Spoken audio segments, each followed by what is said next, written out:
श्री शिवाय नमस्तुभ्यम। महाराज, आप सभी लोग जानते हैं कि देवउठनी एकादशी को लेकर लोगों के मन में बहुत बड़ी असमंजस की स्थिति है कि हमें देवउठनी एकादशी का व्रत कब रखना है, क्योंकि इस बार देवउठनी एकादशी 2 दिनों की बताई जा रही है।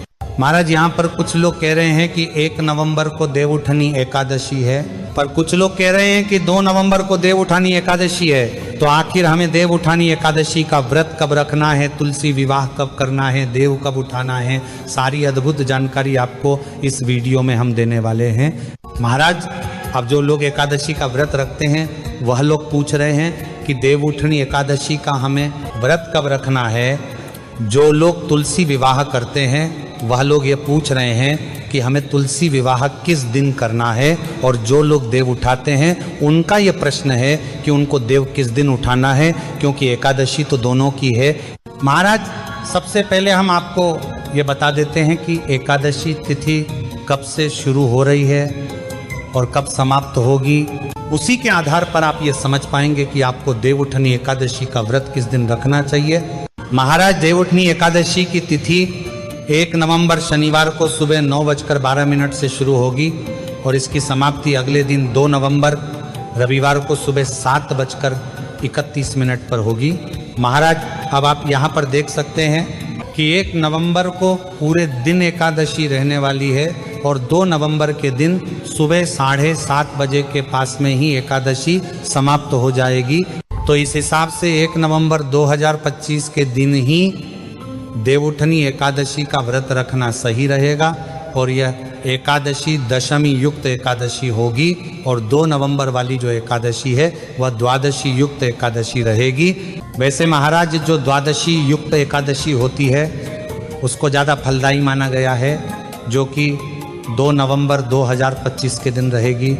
पर महाराज, इस दिन देव उठाए जाते हैं और तुलसी विवाह भी किया जाता है। तो ये सारे कार्य सभी लोग अपने घरों में शाम के समय या रात्रि के समय करते हैं। बास इस वजह से 1 नवंबर वाली एकादशी के दिन ही शाम और रात्रि का समय तिथि में आ रहा है। इस वजह से देवउठनी एकादशी का व्रत भी 1 नवंबर 2025 के दिन ही रखा जाएगा।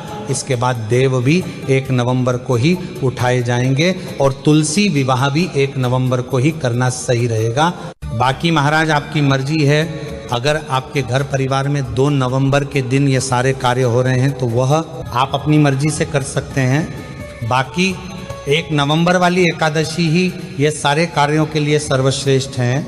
महाराज, इसके बाद में जितने लोग 1 नवंबर को देवउठनी एकादशी का व्रत रखेंगे उनको अपने व्रत का पारण कब करना है, मतलब अपना व्रत कब खोलना है, उसका भी शुभ मुहूर्त जान लीजिए, क्योंकि देवउठनी का एकादशी व्रत को हमेशा शुभ मुहूर्त में ही खोलना चाहिए। महाराज, देवउठनी एकादशी व्रत का पारण आपको 2 नवंबर के दिन करना है और 2 नवंबर के दिन हरिवासर का समय दोपहर 12:30 बजे समाप्त होगा और हरिवासर के समय व्रत हमें नहीं खोलना चाहिए, हमें नहीं।